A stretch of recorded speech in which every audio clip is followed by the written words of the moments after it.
How y'all doing once again? This is part two to how I can make the try to make the world a better place and my ideas on how to make the world safer. Um, let's see.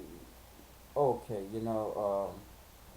before I get into that, I just want to sit there and thank the men and women in uniform that serve this country dearly and everything, and they die and everything, and I feel like they don't get what they really need, and the government ain't really doing good by them in that sense of nature. I feel like if a man and a woman out there fight for our country, for us to stay free and for us to have a better life and to live American dream, least we could do as Americans, not just get a mother or father or they husband or wife or their kids a flag and a 21 gun salute to show how they great service. We should have a financial plan set up for them too, because when somebody lose their loved one, you gotta realize that they in debt and anything. That's a lot of responsibility to try to pay all the bills, to cover funeral expenses and everything. I think the government should give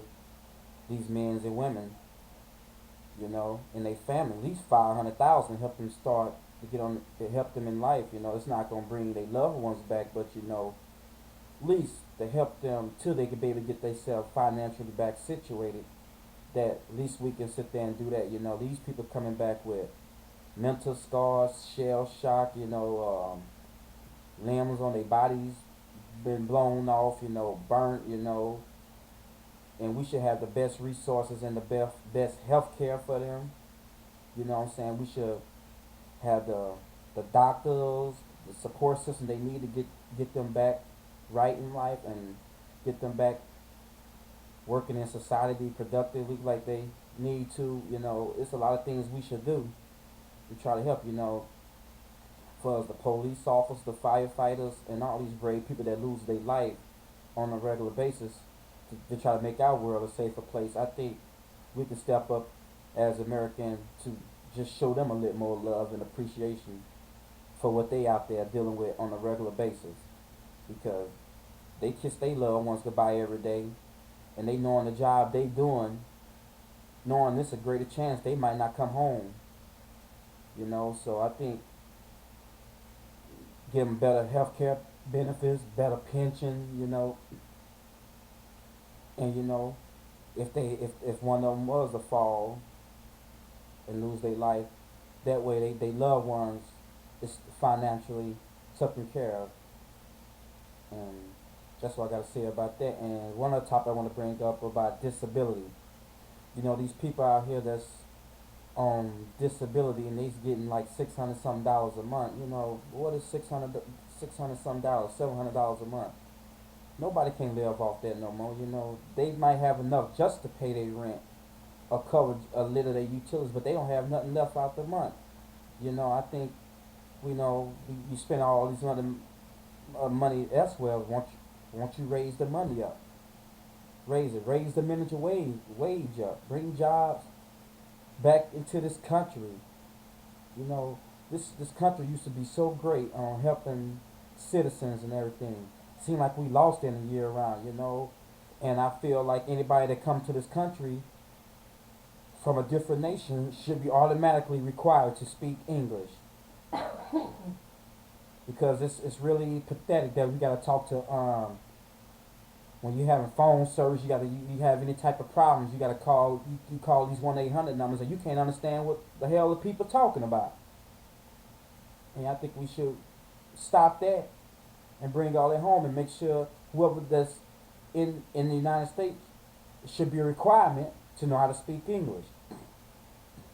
And you know, I know I'm touching all type of different things. That's my mind is thinking like that right now. But we need, just as far as all this violence, we got all these homicides, all these killing, all these innocent kids getting hurt and killed.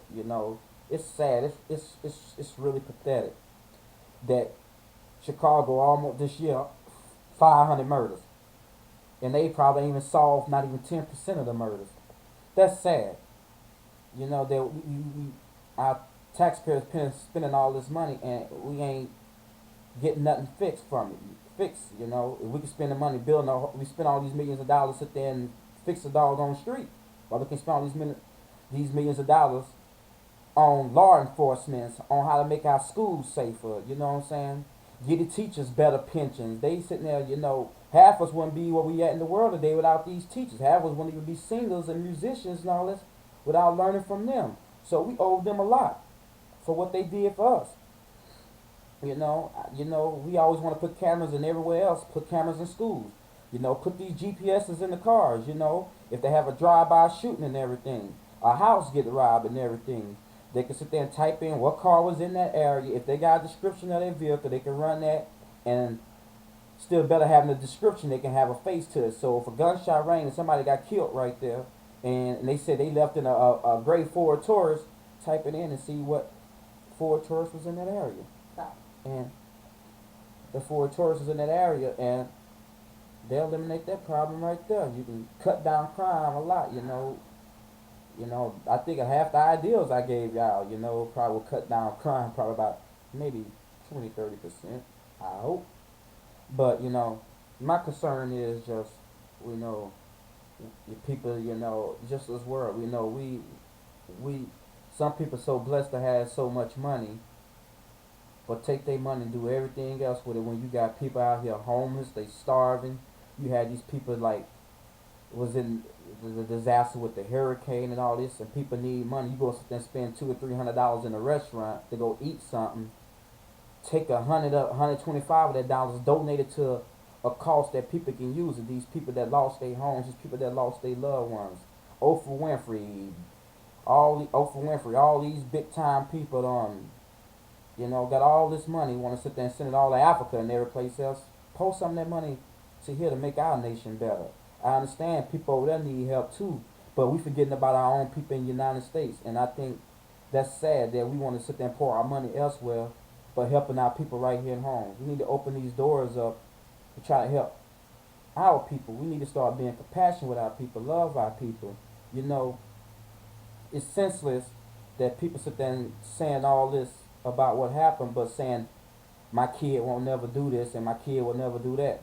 But and the realization is you got to sit there and watch for the early signs. You got to watch what your kids doing all the time, their behaviors, a change in their moves and everything.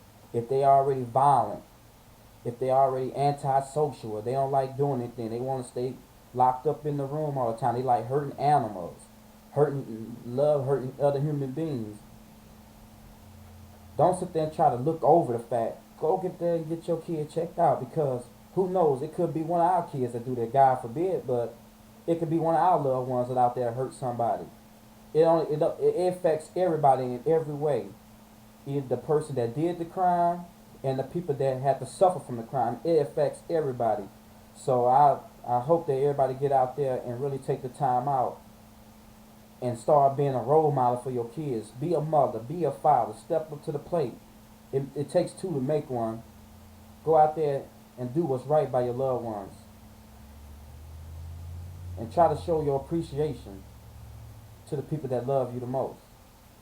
And about all this this drug activity and everything, my solution to that is, and I know a lot of people gonna probably sit there and say this boy just crazy and just talking outside of his mind and everything, but in times like this, sometimes you gotta take extreme measures to get extreme results. When you put all the killers, drug dealers, the robbers, and everybody commit these terrible crimes, what we put them at? We put them in the penitentiary, all around each other, right?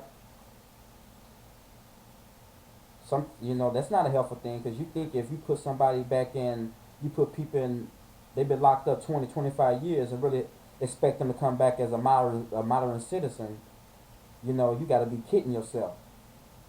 We need to have more programs in the prisons, more things to teach them life skills, help people that they come out, they can contribute to the society, not get turned away can't find a job because of what they did in their life. They paid for it already by their time. They paid their time to society. We need to open our doors up and give these people jobs and try to help convicted felonies and not always look down on it, because you could be at the wrong place at the wrong time and make the wrong decision and it affects the rest of your life. So don't think it can't happen to you.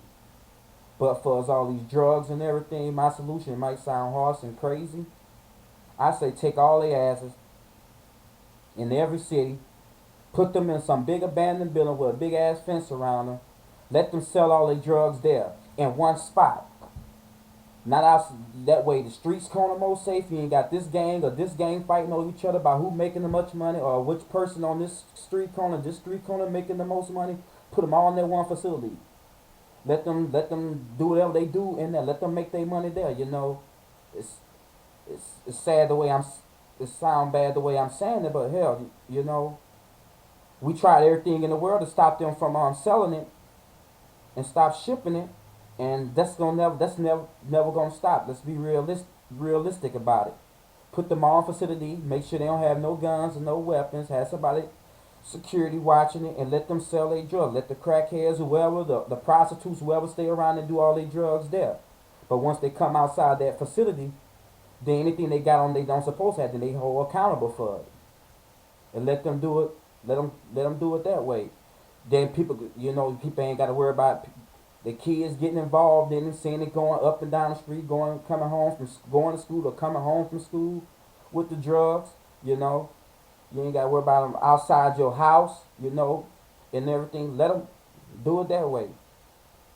You know, and as bad as it might sound, that might stop a lot of crime right there.